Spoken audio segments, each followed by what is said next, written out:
system since I think well, he said the introduction started in 29. So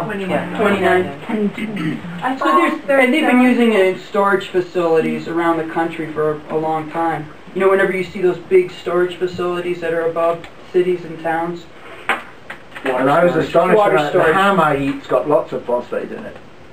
And I eat ham since I've been a boy, so you want a long term. But we're talking about a very small molecular size of phosphate. We're talking about a different phosphate where they can't do oranges to apples and bananas. You know, you just can't do that. We're talking about sequence. I had a question here. Yeah, I find it valuable. We only have so many hours in the day, and I'm really delighted that we're able to get here together during the time where we have these folks. So I'm wanting to hear, and in my question was the specific formula that we're using here. Has that had any specific data of environmental impact? I think it's an NSF question.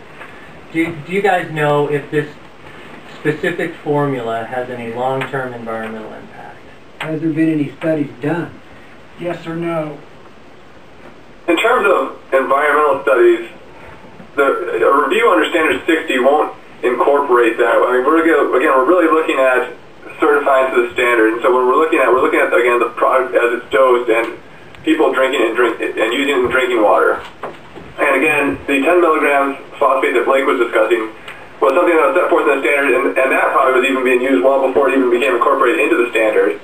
And that was to reduce the amount of phosphate that wastewater treatment facilities had to use, because they have limitations on the amount of phosphate that they can release into the environment. Now, again, phosphate in the environment is going to be serving as a food source for bacterial growth. Okay, and I'm going to stop you there just for the sake of time, and maybe an earmark for a longer conversation about in our lay language when we use certain chemical terms like phosphate or such.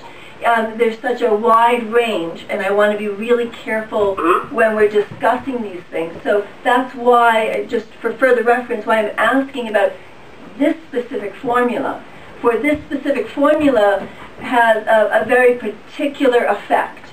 It has a very particular chemical effect on breaking down certain metals, coating certain metals. So it's not just a general phosphate question. As many of us are deeply involved with permaculture and beyond, we understand that phosphate is quite a large topic.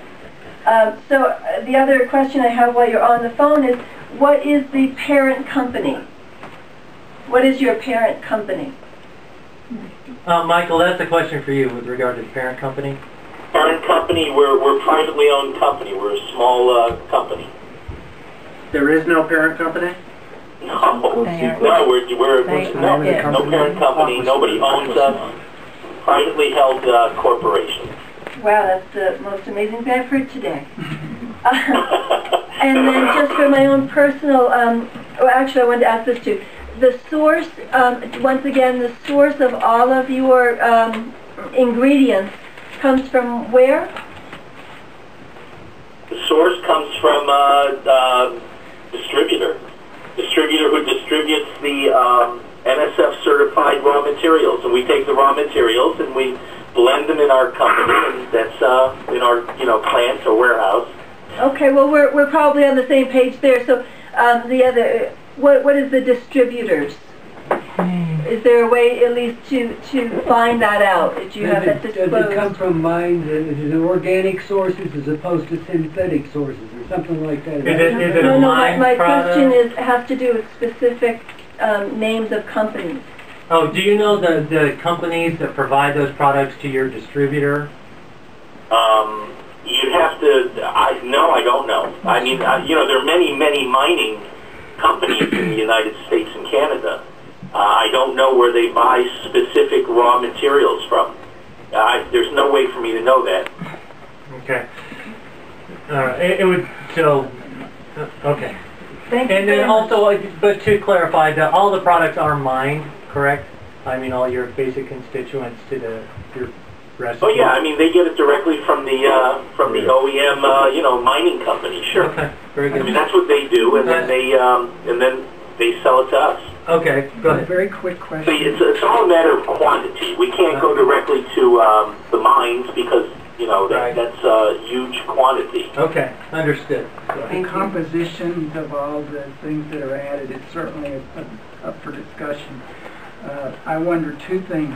Why are we buying from Monsanto when they're reputation? We're not. Okay, great. My bad. See, The other thing is, I can't drink the water at Peaceful Way. It tastes terrible. And I imagine that very few of the people in this room are drinking this water. I can't imagine drinking. Well, I'm not saying somebody's wrong or terrible. I just want to be able to drink the water that comes out of the tap. Amen. Yeah. Sure. Madam Chairman, I was sort of dismissed on the topic of chlorine. In our community in New Mexico, we eliminated, they wanted to put the phosphates in our water for the same reason. And instead of a Band-Aid, we just quit putting chlorine in the water. And the water tests pure, it comes from 800 feet down. And that's solving our problems, and we just regularly test. Are there other ways to purify besides chlorine? Thank you, chlorine. Hydrochloric acid, what does it do to the plastic? You didn't answer that. Can we come back to it, though, because I've got these guys. No, I promise we'll talk to it. I promise we'll come back to it. Okay. I think someone, there might have been Parenthetically, real quick, what does it do to the plastic? It actually coats the plastic. That's been documented in the OpFlow article. That's been part of our technology. We don't break down the plastic. See, that's why I want to. Okay, thank you. Chris, would you like to go ahead? I would. I'd like to address this issue. Just so you know, you eat a banana, you're going to get 100 times what you get in a gallon of this water, phosphorus. It's going to be in the same form. The ortho is a bond. It's a chemical thing that your body turns into adenosine triphosphate, without which none of you would be here. Trust me, I understand the chemistry on this. Now, the second thing is, we're putting great water in to a closed system. Every time you put a closed system together, you have to disinfect it. You have to. Yes, you do. There's no way a closed system will not build up bacteria organically coming out of the ground in the well, no matter how deep it is. They have bacteria growing at 700 degrees centigrade in the rift in the middle of the Atlantic Ocean.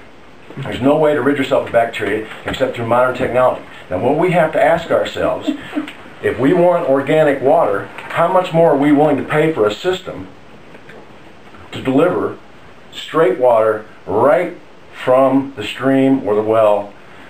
I'm watching every dollar. I can't afford any more money spent on the water system. We're patching, we're carrying on, we're carrying a system that's old. We're carrying a system that serves a per capita population less than 1/5 for area that, say, Arvada does. Now, I challenge you to drink the water in Arvada and tell me, because I was just there, that water is better than the water downstream, and that water gags me compared to the water we have here. We have to ask ourselves, how much time are we willing to spend on this issue, and how much more are we willing to fight this when we have some of the best water? Wait a minute. You asked him a question. It's a rhetorical question. You asked 3 and I didn't say a word. Okay? You have to ask yourself, how fine are you going to split this hair? We live in a paradise. We act like it needs to be Eden, and it's never going to be Eden. We're going to have to accept chemicals. Every time a diesel truck drives by with one lungful of air, you take in more phosphorus than you do from this glass of water. And it's worse phosphorus. This is a chemical fact. We need to ask ourselves how much we're willing to fight among ourselves to split a hair down to microns. Do you know what a micron is? That's point followed by 8 zeros. You can't, your body won't even pick that up. You're worried about stuff that is not going to affect you in the negative. And here's the other thing. As I look around this room, I'm thinking, okay, how much phosphorus are you putting on your crop in the greenhouse that you immediately oxidize and take into your system?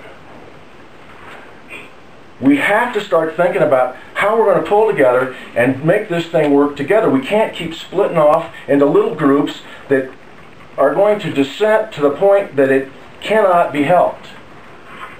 These are fractions so small, they're not even worth considering.